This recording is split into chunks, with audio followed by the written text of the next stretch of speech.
Friends, मेरे channel में आपका स्वागत है। फ्रेंड्स, जैसा कि आपको पता ही है कि राजस्थान सरकार की तरफ से स्माइल ई लर्निंग प्रोग्राम चलाया जा रहा है ताकि लॉकडाउन की वजह से स्कूलें बंद होने के कारण से बच्चे घर बैठे हैं और उनकी पढ़ाई का नुकसान हो रहा है। तो घर बैठे बच्चों को शिक्षा से जोड़ने के लिए प्रोग्राम चलाया जा रहा है। इसमें रोज सुबह 9 बजे अलग अलग सब्जेक्ट का जो स्टडी मटेरियल है, पढ़ने की जो सामग्री है वो प्रोवाइड करवाई जाती है। इसी क्रम में आज 10th क्लास का मैथ्स का पेपर 3rd आया है। तो इस वीडियो के अंदर हम इस पेपर के अंदर जो 10 क्वेश्चंस आए हैं उन्हीं के सॉल्यूशंस करने की कोशिश करेंगे। तो लीजिए स्टार्ट करते हैं। ये जो पेपर 3rd है इसके अंदर टोटल 10 क्वेश्चंस हैं और इसके अंदर 4 भाग दिए हुए हैं, part A, part B, part C और पार्ट डी। और इन चारों भागों में अलग अलग क्वेश्चन दिए हुए हैं जिनके अलग अलग नंबर भी साथ में लिखे हुए हैं। जैसे पार्ट ए है उसमें 3 क्वेश्चंस हैं और ये तीनों क्वेश्चन जो है वो एक एक नंबर के हैं। इसी तरह से पार्ट बी जो है उसमें भी आगे क्वेश्चंस दे रखे हैं और उनके भी अलग अलग नंबर दे रखे हैं।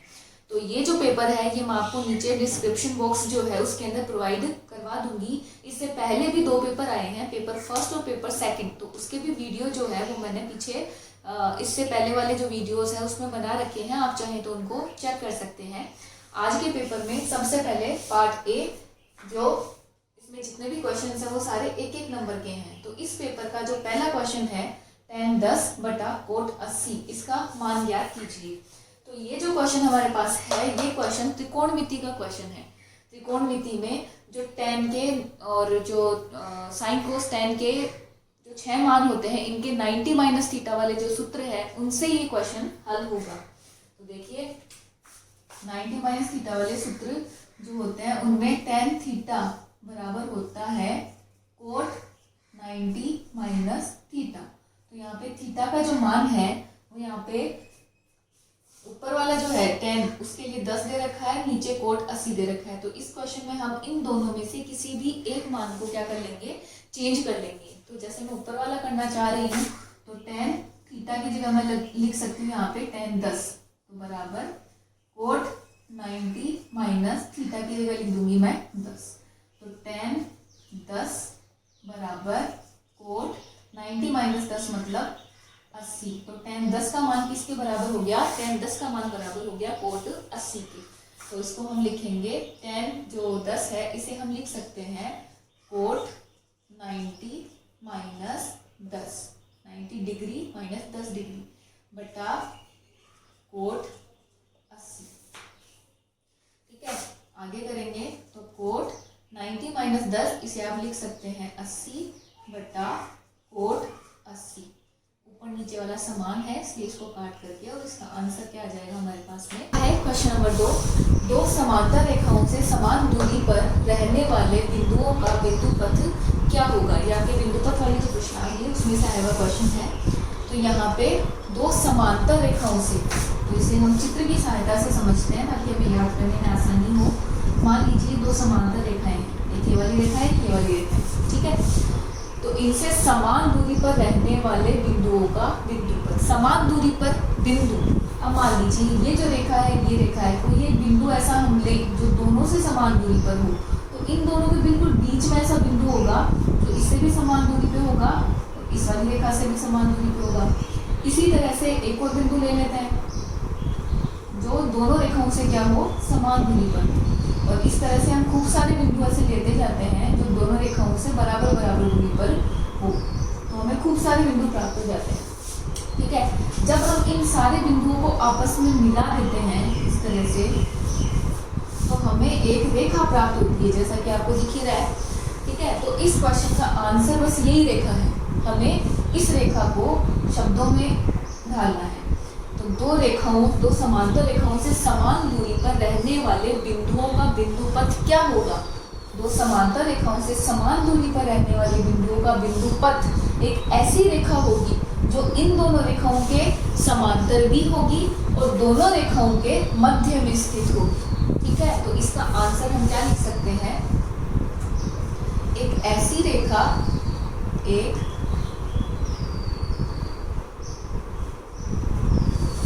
ऐसी रेखा जो दोनों रेखाओं के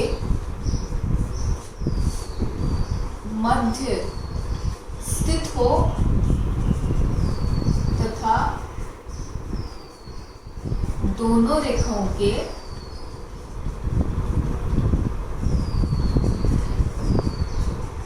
समांतर भी हो, अर्थात दोनों रेखाओं के समांतर एक रेखा। आप चाहें तो आप ऐसे पूरा समझा के भी लिख सकते हैं या फिर आप इतना भी लिख सकते हैं, दोनों रेखाओं के समांतर एक रेखा।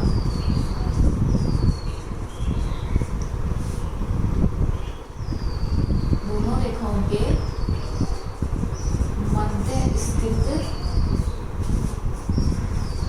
समांतर रेखा। ठीक है, आप ये भी लिख सकते हैं, आप ये भी लिख सकते हैं। तो ये 1 नंबर का क्वेश्चन है। तो ये आपका क्वेश्चन नंबर 2। अगला है क्वेश्चन नंबर 3।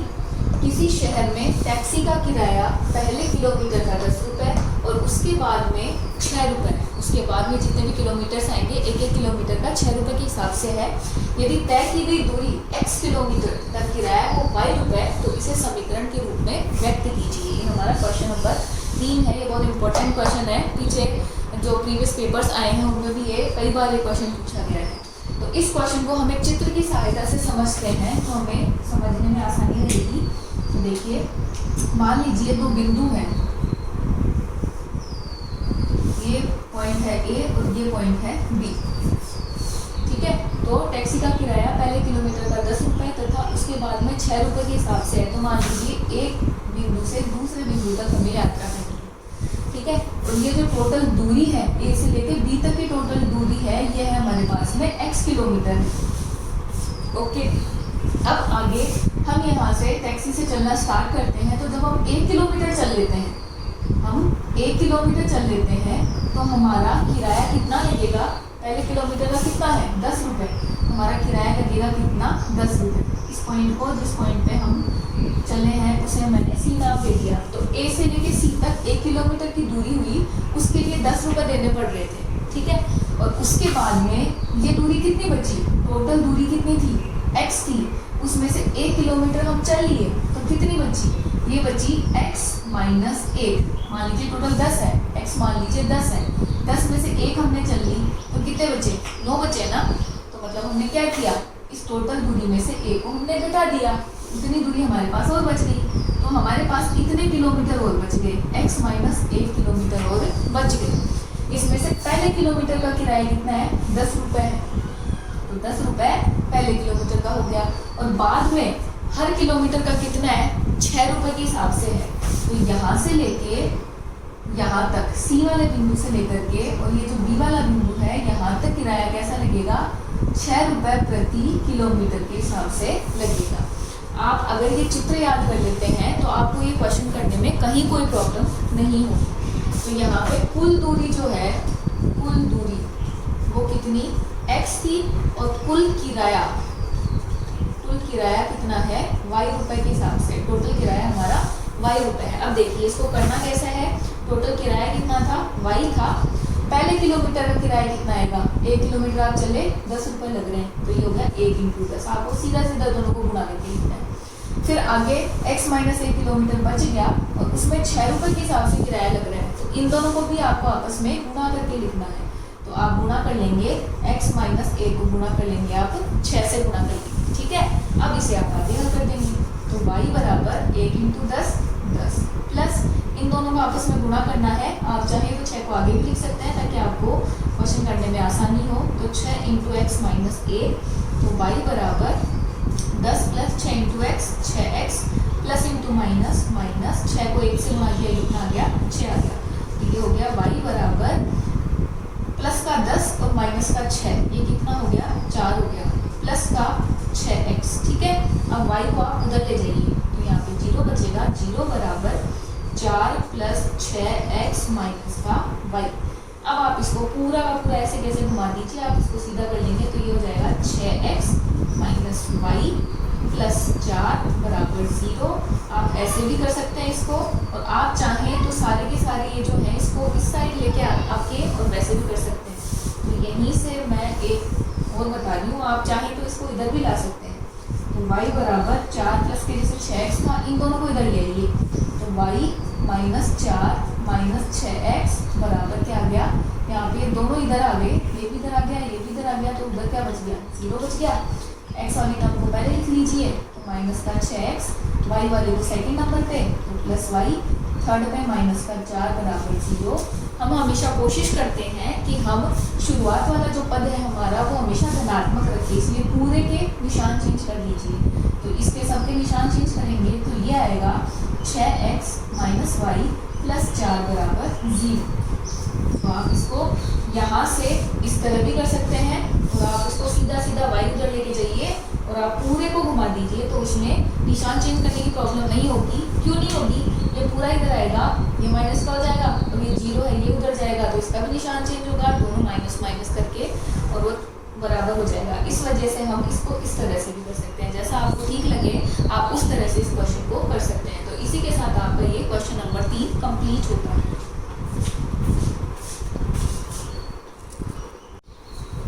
अगला क्वेश्चन है क्वेश्चन नंबर 4। सिद्ध कीजिए कि √5 एक अपरिमेय संख्या है। तो ये जो क्वेश्चन है इसमें ये थ्योरम वाला क्वेश्चन है जो हमें सिद्ध करना है। तो जब भी हमें किसी प्रमेय को प्रूव करना होता है, सिद्ध करना होता है, तो हम हमेशा जो हमें दिया गया होता है उसका उल्टा मान के चलते हैं। तो इसी लिए यहाँ पे हम क्या करेंगे, इसमें बोला है कि सिद्ध करना है √5 एक अपरिमेय संख्या है, तो हम यहाँ पे मान लेंगे कि माना √5 जो है क्या है, परिमेय संख्या है। हम ये परिमेय संख्या मान के चलेंगे। अगर हम गलत होंगे तो लास्ट में हमारा जो भी आंसर आएगा, जो भी हमारे पास में रिजल्ट आएगा वो गलत आएगा और हमें अपनी बात को बदलना पड़ेगा। इसलिए हम हमेशा इसको उल्टे कथन के हिसाब से लेके चलते हैं। तो माना कि √5 एक परिमेय संख्या है। अगर ये परिमेय संख्या है तो दो धनात्मक पूर्णांक संख्याएं a और b इस तरह से होगी। माना √5 एक परिमेय संख्या है, अतः दो धनात्मक पूर्णांक संख्याएं इस प्रकार होंगी कि √5 बराबर a बटा b। अतः जो धनात्मक पूर्णांक संख्याएं a व b इस प्रकार होंगी कि √5 को बटे वाली संख्या के रूप में लिखा जा सकता है। जैसे कि परिमेय संख्या की परिभाषा भी होती है कि वे संख्याएं जिन्हें p बटा q के रूप में लिखा जा सकता हो उन्हें हम परिमेय संख्याएं कहते हैं। जहाँ पे p का मान जो है वो 0, यहाँ पे p का जो मान है वो 0 नहीं होना चाहिए। तो इसको हम लिख सकते हैं √5 बराबर a बटा b। अब यहाँ पे ये जो धनात्मक पूर्णांक संख्याएं हैं ये दोनों सह अभाज्य संख्याएं हैं। a और b जो है वो सह अभाज्य संख्याएं हैं। सह अभाज्य संख्या का मतलब होता है कि इन दोनों में से कोई भी उभयनिष्ठ गुणनखंड नहीं है। मतलब ये जो संख्या है वो किसी भी संख्या से विभाजित नहीं हो सकती। तो हम लिखेंगे यहाँ जहाँ a व b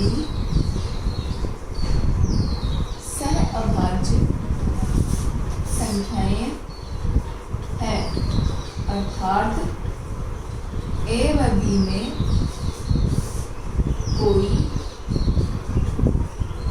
उभयनिष्ठ गुणनखंड नहीं है। उभयनिष्ठ गुणनखंड मतलब कि a और b जो है ये किसी से भी विभाजित नहीं हो सकते। ठीक है, अब हम इसको आगे बढ़ते हैं। तो ये जो है इसे हमने मान लिया, ये हमारा समीकरण नंबर 1। इसे हम आगे करेंगे तो इसका हम कर लेते हैं वज्र गुणा। तो √5 को गुणा करेंगे b से और a को गुणा करेंगे 1 से। a बराबर हो जाएगा वज्र गुणा करने पर a को 1 से गुणा किया 1 और इसको करेंगे तो ये √5b। अब हम कर लेंगे दोनों तरफ वर्ग, दोनों तरफ वर्ग करने पर a का वर्ग करेंगे तो a² और इसका हो जाएगा √5b का होल स्क्वायर। a² बराबर हो गया 5b²। ठीक है, तो हम 5 को इसको सीधा कर लें तो 5b² बराबर a² तो b² बराबर a² बटा कितना आ गया 5 आ गया। ठीक है, अब देखिए यहाँ पे a² के बटा में 5 है। इसका मतलब क्या है कि जो a² है वो 5 से विभाजित हो रहा है। 5 a² को विभाजित कर रहा है यहाँ पे। तो हम लिखेंगे कि चूंकि a² 5 से विभाजित है, अतः a भी 5 से विभाजित होगा। अब यहाँ पे इस बात का मतलब क्या है, एक बार इसका मतलब देख लेते हैं। a² 5 से विभाजित है, जैसे मान लीजिए कोई संख्या है 25 है ना, 25 है, इसे हम लिख सकते हैं 5 का स्क्वायर लिख सकते हैं। अभी 5 का स्क्वायर 5 से विभाजित है कि नहीं है? 5 का स्क्वायर क्या होता है? 25 होता है, और 25 में 5 का भाग जाता है 5 बार, ठीक है। तो अगर किसी संख्या का स्क्वायर किसी संख्या से विभाजित है तो वो जो संख्या है वो भी तो उससे विभाजित होगी। यहाँ पे 25 था, हमने 25 लिया था, है ना, वो 5 का स्क्वायर था, तो 5 का भाग 5 के स्क्वायर में जाता ही है, तो 5 का भाग 5 में भी तो जाएगा। तो यहीं से हमने ये चीज़ लिखी है कि अगर a² कोई संख्या है, उसका स्क्वायर अगर 5 से विभाजित है तो वो संख्या भी 5 से विभाजित होगी। तो इसे हमने नाम दे दिया है समीकरण नंबर 2। तो इस रिजल्ट के हिसाब से हम आगे लिखते हैं, a जो है इसको अगर हमने 5 से विभाजित किया तो हमें जो शेषफल मिला या फिर जो हमें भागफल मिला, तो यहाँ पे हमें भागफल मिल गया, मान लीजिए c मिल गया, ठीक है। इसे हम आगे करें, a को बदलना करेंगे, a को इससे गुणा किया a आ गया, और 5 को c से गुणा किया तो 5c आ गया। इसमें भी हम क्या करेंगे, दोनों तरफ वर्ग करेंगे, दोनों तरफ वर्ग करने पर तो a का वर्ग करेंगे तो a² और 5c का वर्ग करेंगे तो 5c का होल स्क्वायर, तो a² बराबर आ गया 25c²। अब देखिए हम क्या करेंगे, अब यहाँ से a² का हम मान रखेंगे, इससे हम 2 मानने की बजाय इससे हम 2 मान रखेंगे। तो समीकरण 2 से ये जो समीकरण हमें मिला है इसमें हम मान रखते हैं a²। आगे हम लिखेंगे समीकरण 2 से a² का मान रखने पर, तो ये था a² बराबर था 25c², a² की जगह हम लिख देंगे 5b² बराबर 25c²।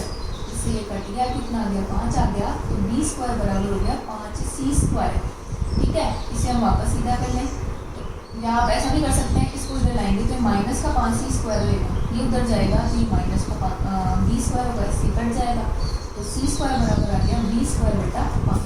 अब देखिए जो रिजल्ट हमें यहाँ मिल रहा था वो का वही रिजल्ट हमें इधर मिल रहा है।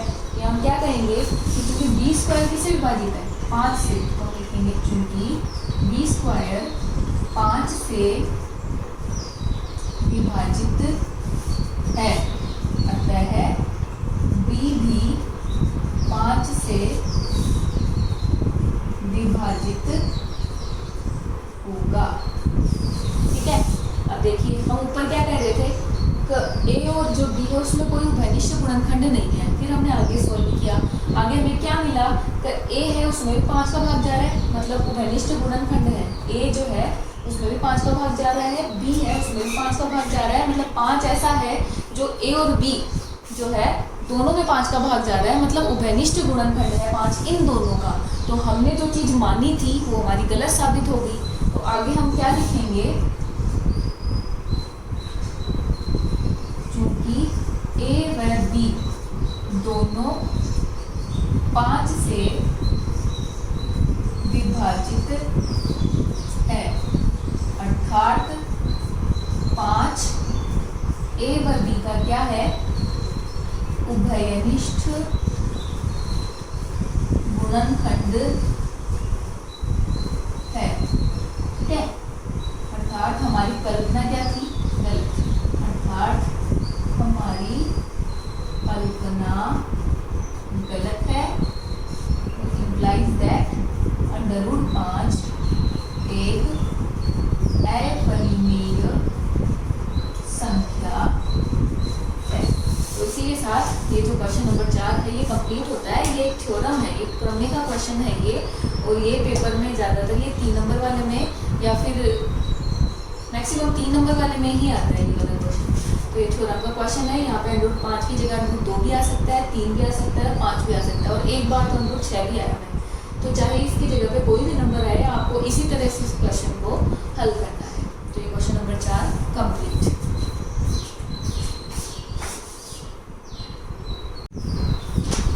नेक्स्ट क्वेश्चन है क्वेश्चन नंबर 5। एक 10 सेंटीमीटर त्रिज्या वाले वृत्त के केंद्र से 6 सेंटीमीटर दूर स्थित जीवा की लंबाई ज्ञात कीजिए। ये जो क्वेश्चन है आपका, ये भी पार्ट बी का ही क्वेश्चन है, जो कि 2 नंबर का है। तो लीजिए स्टार्ट देखते हैं इसको। तो 10 सेंटीमीटर त्रिज्या वाला कोई वृत्त है। तो मान लीजिए कोई वृत्त है,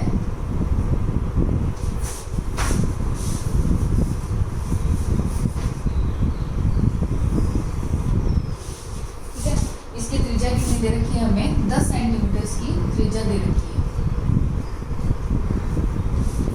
और इससे इसके केंद्र से 6 सेंटीमीटर दूर स्थित जीवा की लंबाई, ये केंद्र है और इससे 6 सेंटीमीटर दूर स्थित कोई जीवा है, ये कोई जीवा है।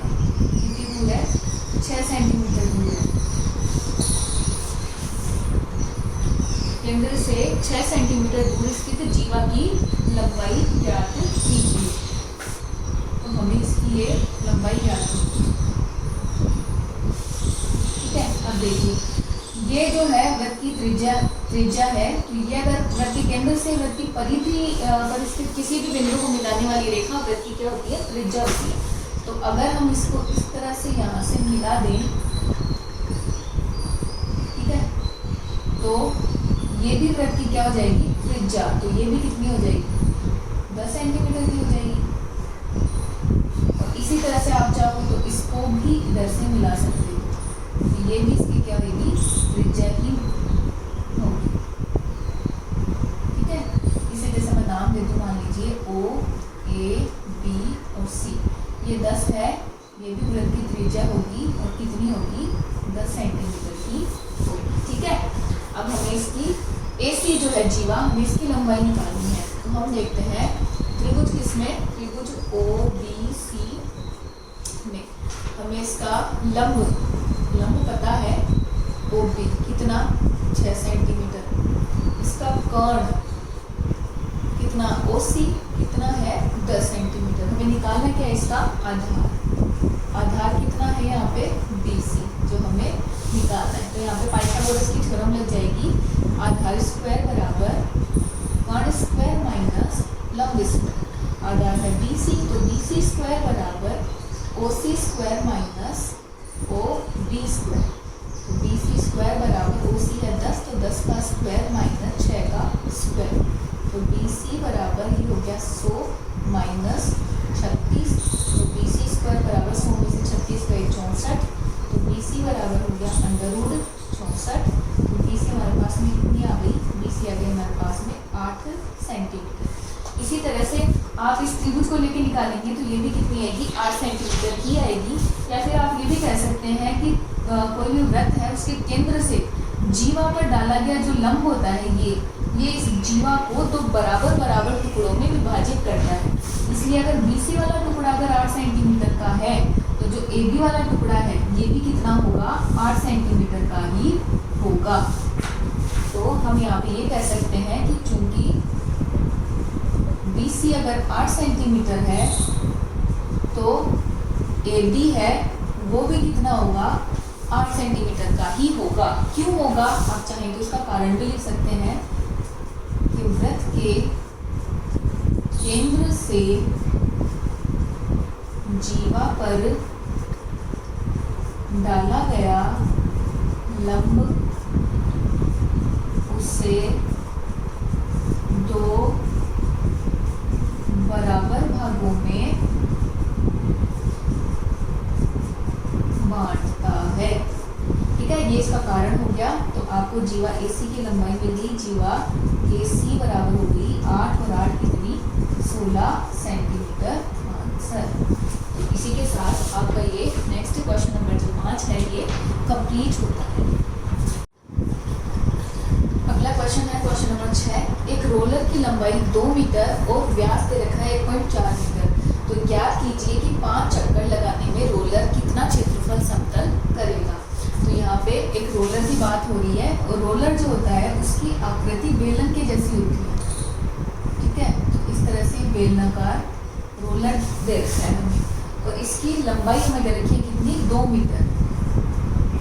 इसकी लंबाई 2 मीटर है, और इसका जो व्यास है, ये व्यास जो दे रखा है वो हमें 1.4 मीटर दे रखा है, ठीक है। तो इस तरह के जो क्वेश्चंस हैं उनके लिए सबसे पहले हम चित्र बना लेते हैं, तो हमें क्वेश्चन समझने में और उनको करने में आसानी होती है। फिर लिख लेते हैं जो हमें दे रखा है, बेलनाकार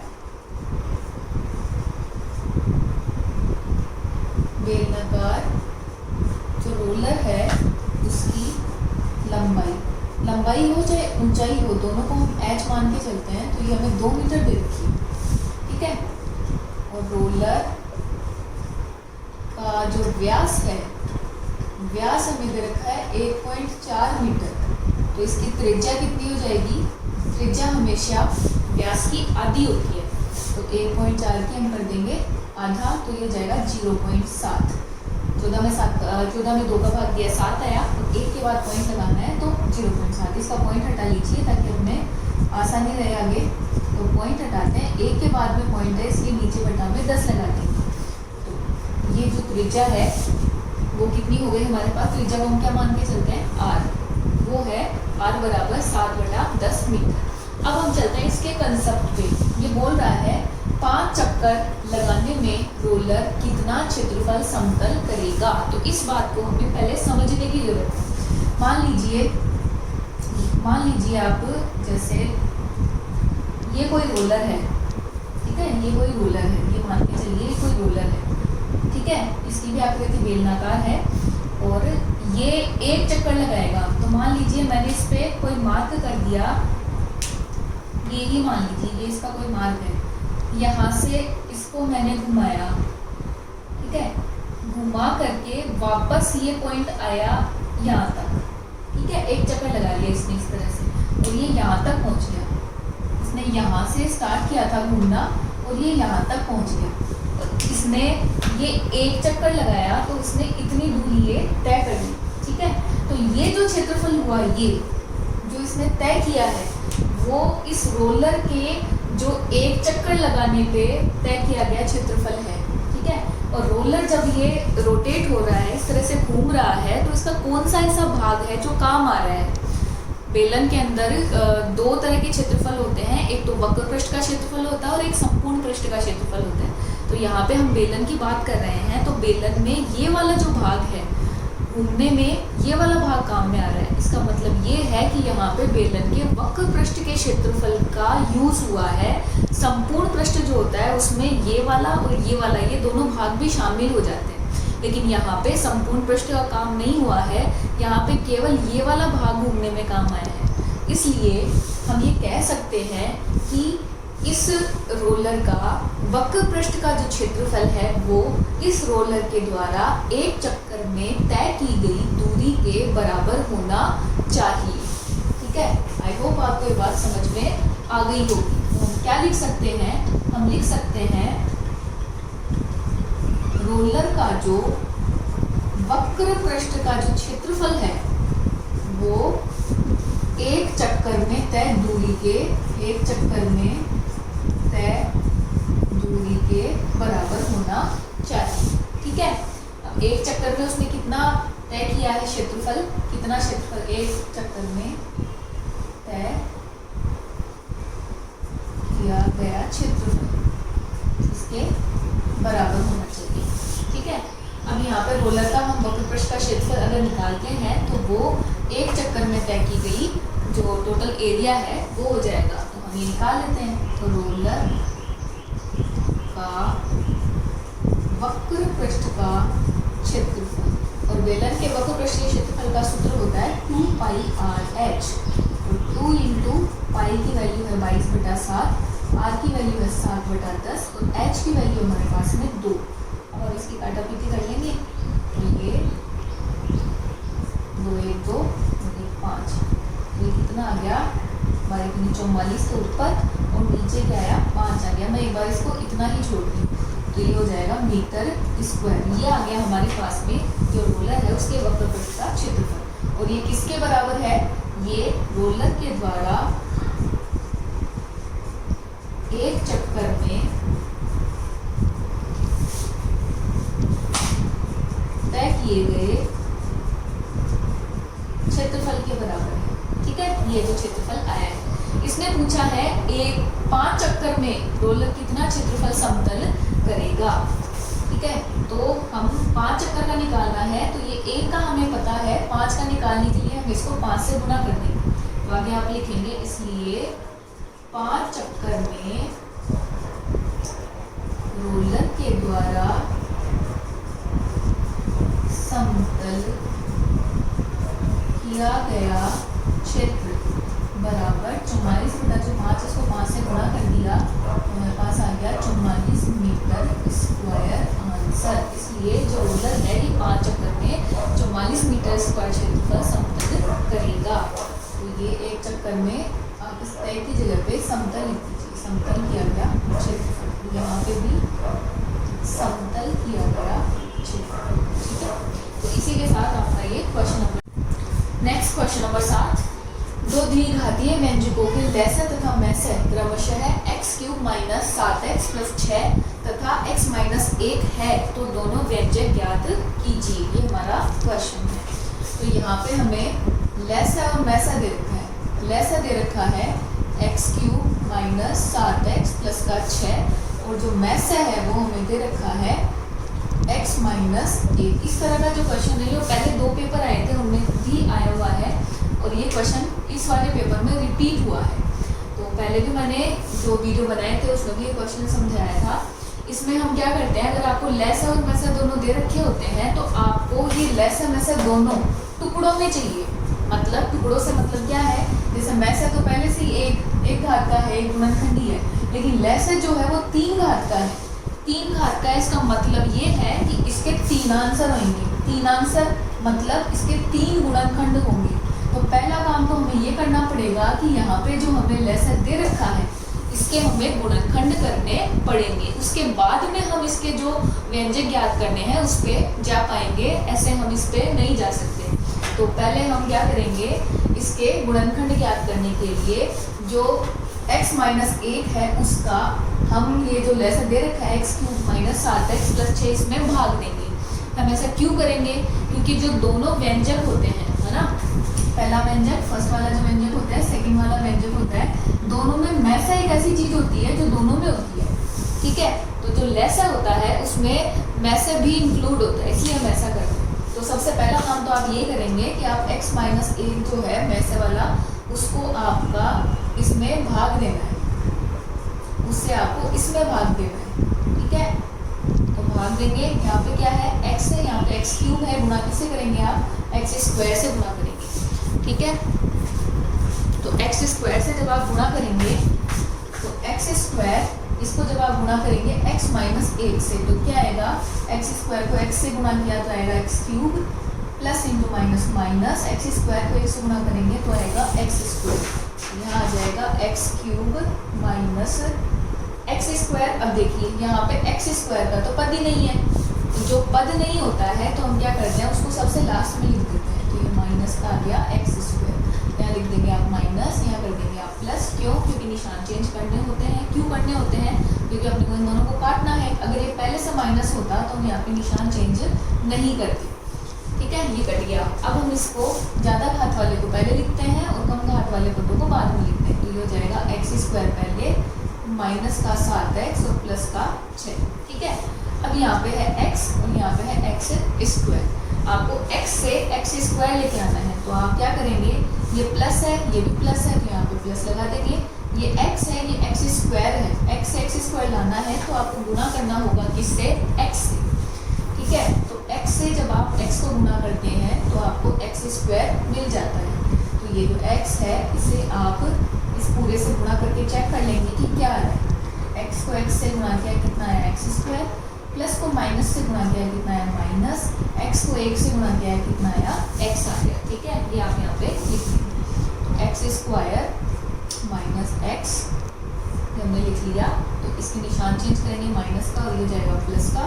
अब देखिए यहाँ पे माइनस का तो 7 है और इसके साथ में प्लस का 1 है, तो यहाँ आएगा माइनस का 6, एक्स का आ जाएगा x, आगे है प्लस का 6। अब देखिए यहाँ पे प्लस है, यहाँ माइनस है। जब भी आपको इस तरह से चेक करना होता है तो सबसे पहले हम बात करते हैं चिन्ह की, फिर हम बात करते हैं संख्या की और फिर हम बात करते हैं जो चर है उसकी। तो यहाँ पे प्लस है, यहाँ पे माइनस है, तो आपको यहाँ पे माइनस लगाना है। यहाँ पे संख्या में यहाँ पे 1 है, यहाँ पे 6 है। 1 को आप किससे गुणा करेंगे कि आपको 6 मिल जाए? तो 1 को आप 6 से गुणा करेंगे तो ही आपको 6 मिलेगा, इसलिए आप यहाँ पे लिखेंगे 6। ठीक है, आगे यहाँ पे x है, यहाँ पे भी क्या है x है, तो हमें x वाले किसी चर से इसको गुणा करने की जरूरत ही नहीं है। तो यहाँ -6 जो हो गया, इससे आप इससे गुणा करके चेक कर लेंगे क्या आ रहा है। तो ये आ रहा है माइनस का 6x, माइनस माइनस हो गया प्लस, 6 को 1 से गुणा किया कितना आ गया 6। तो यहाँ माइनस का 6x और प्लस का 6, निशान चेंज कर देंगे, ये जाएगा प्लस का, ये जाएगा माइनस का, कट जाएगा, यहाँ पे क्या बच गया 0। तो ये जो 3 घात का लैसे वाला जो बहुपद था, इसके हमने ये द्विघात समीकरण प्राप्त कर लिया। अब इसको आपको और आगे सॉल्व करना पड़ेगा। तो इसका जो अगला स्टेप है, इसमें x² प्लस x माइनस 6 बराबर 0, इसके आपको आगे और भी टुकड़े करने हैं। तो ऐसी कौन सी संख्या है जिसको आप इस तरह से टुकड़े करो कि आप गुणा करो तब तो आपको मिल जाए माइनस का 6 और आप जोड़ो तो मिल जाए आपको प्लस का 1। तो इसके लिए भी मैंने एक वीडियो अलग से बना रखा है और पहले वाला जो क्वेश्चन आपको समझाया था उसमें भी मैंने ये विधि बता रखी है कि आप यहाँ पे सबसे पहले इजी मेथड करने के लिए आप क्या करो, ABC की वैल्यू फाइंड आउट कर लो। A यहाँ पे क्या है 1, B है यहाँ पे 1 और C है यहाँ पे माइनस का 6। A और C को आप आपस में गुणा कर लीजिए, तो A को C से गुणा करेंगे तो 1 इंटू माइनस का 6। फिर देख लीजिए किस किस के पाड़े में आता है, तो जैसे ये आता है 3 दूनी 6 और 1 के पाड़े में 6 बार या 6 के पाड़े में 1 बार। अब आप चेक कर लीजिए कि आप इन दोनों संख्याओं में से कौन सी संख्या आप इसके लिए ले सकते हैं। तो आपको जोड़ने पे तो प्लस का 1 चाहिए, तो ये अगर हम लेते हैं तो प्लस का 3 ले लेते हैं, माइनस का 2 ले लेते हैं, तो प्लस का 1 मिल जाता है। और इन्हीं दोनों को जब आप गुणा कर लें, प्लस का तो 3, इसको जब आप माइनस के 2 से गुणा करेंगे तो आपको माइनस का 6 मिल जाएगा। तो यहाँ से अपना काम हो रहा है। यही चीज़ अगर आप इसके लिए चेक करते हो तो आपको 1 चाहिए, तो 6 में से 1 गया तो 5 और 6 में 1 जोड़ा तो 7। इसका मतलब ये तो आप लगा ही नहीं सकते। तो दो संख्याएं आपकी कौन सी होगी, प्लस का 3 होगा और माइनस का 2 होगा। ये आप यहाँ पर रख लीजिए। तो x² प्लस का 3x माइनस का 2x माइनस का 6 बराबर 0। इन दोनों में x कॉमन है, यहाँ बचा x प्लस यहाँ बच गया 3। इन दोनों में क्या कॉमन है, दोनों में माइनस है, माइनस ले लीजिए। 2 और 6 दोनों 2 के पाड़े में आते हैं, इसलिए 2 आपने कॉमन ले लिया, तो यहाँ बच गया x, ये माइनस था, ये बन गया प्लस, और 6 कितनी बार 3 बराबर कितना हो गया 0। तो ये हो जाएगा x प्लस के 3 x माइनस के 2 बराबर 0। तो ये इस तरह से आपको इसके 2 गुणनखंड और मिल गए। अब हम इसको आगे कर सकते हैं। तो यहाँ पे लैसे वाले जो 3 टुकड़े आपको मिले हैं, कौन कौन से मिले हैं, एक तो x माइनस 1 जो था, एक है x प्लस का 3 और एक है x माइनस का 2, और जो मैसे है वो हमारे पास में था x माइनस का 1। अब इसे व्यंजक याद करने हैं, तो प्रथम व्यंजक और द्वितीय व्यंजक ये हम याद करेंगे। तो इसमें क्या करते हैं, x माइनस 1 जो है तो मैसे है, तो ये तो दोनों वाले व्यंजकों में होगा, तो इसको तो दोनों में लिख दो, x माइनस 1 यहाँ भी लिख दो, x माइनस 1 यहाँ पे भी लिख दो। बच गए 2 ये वाले गुणनखंड, तो इसमें से एक को तो आप लिख दो एक व्यंजक के साथ और दूसरे वाले को आप लिख दो दूसरे वाले व्यंजक के साथ, ठीक है। और फिर आप इनका गुणा करके आगे लिख दो। तो इसका आप गुणा करेंगे तो क्या होगा, x plus 3 minus 1 x plus 3, x² plus 3x minus x minus 3। तो x² प्लस का 3x और माइनस का x कितना हुआ, प्लस का 2x माइनस का 3। तो पहला जो व्यंजक है वो हमारे पास में क्या आ गया, ये आ गया x² प्लस 2x माइनस का 3। और जो दूसरा व्यंजक है वो है x minus 2 minus 1 x minus 2, तो ये आ गया x² का 2x माइनस का x प्लस का 2, ये हो जाएगा x स्क्वायर माइनस का 3x प्लस का 2। तो ये जो है ये आ गया आपके पास में सेकंड रूल। ये फर्स्ट वाला, ये वाला और ये है सेकंड वाला। तो इस तरह से आप इस क्वेश्चन को हल कर सकते हैं। इसी के साथ आपका क्वेश्चन नंबर जो 7 है वो कंप्लीट होता है।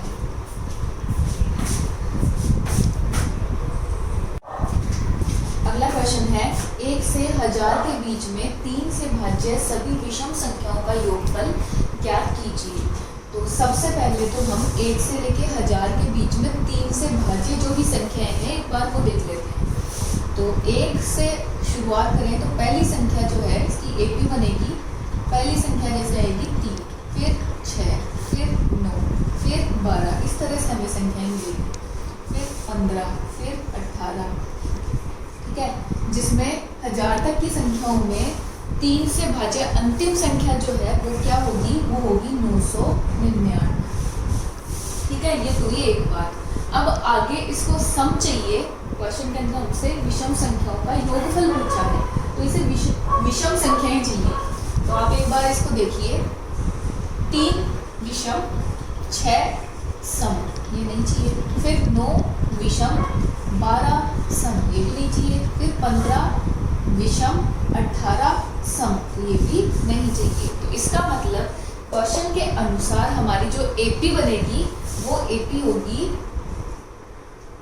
3, 9, 15 से लेकर के कितनी 999, ये हमारी एपी होगी। अब इसमें हमें योगफल ज्ञात करना है SN। तो पहले हम ये देख लेते हैं कि हमें पता क्या क्या है। तो हमें पता है पहला पद कितना 3, हमें पता है D 7 अंतर कितना 9 में से 3 गया तो 6।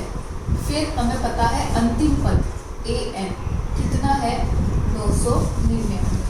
हमें क्या नहीं पता, हमें ये नहीं पता n कितना है, ठीक है। और हमें निकालना क्या है, हमें निकालना है SN। तो सबसे पहला काम तो आपको ये करना पड़ेगा कि यहाँ पे किसका मान निकालना पड़ेगा, n का मान निकालना पड़ेगा।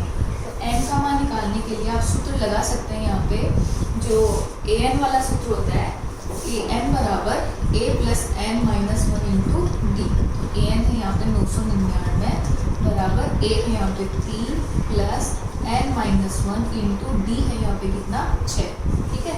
इसको हम सॉल्व कर लेते हैं। तो 3 को आप इधर ले आए तो ये हो जाएगा 999 माइनस का 3 बराबर ये है n माइनस का 1 इंटू 6। 999 में से 3 गया तो कितना बचा, ये बचा 996 बराबर n माइनस 1 इंटू 6, ठीक है। आप इसको ऐसे कैसे घुमा लीजिए। तो जैसा मैंने पहले भी बताया था, जब दोनों पदों को आप लेके जाते हैं पूरे तो दोनों साइड क्या होता है, माइनस आने की वजह से वो कट जाता है, इसलिए आप इनको डायरेक्ट भी ले जा सकते हैं। तो इसको मैं लेके आ रही हूँ इधर, तो ये जाएगा 6n माइनस 1 और इसको मैंने लिख लिया उधर।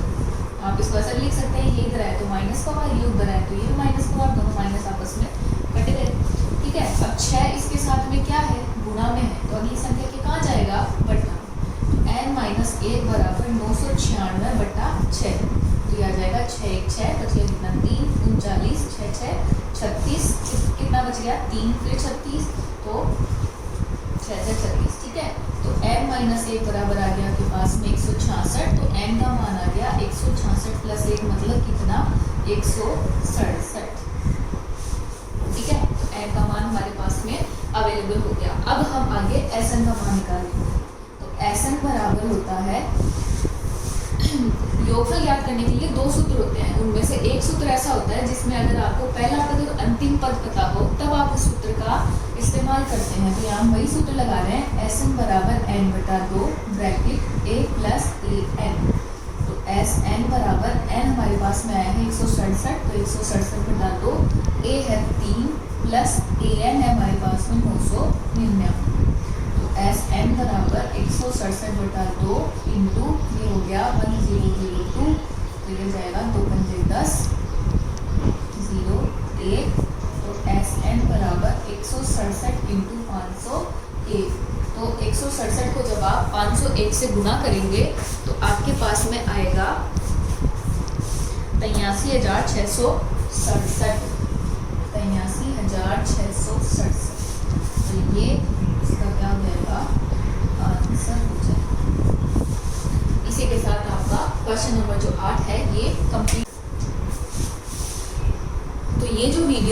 जिसमें आपको पहले से लेकर के 8वें तक के जो क्वेश्चंस हैं उनके सॉल्यूशंस मिल जाएंगे।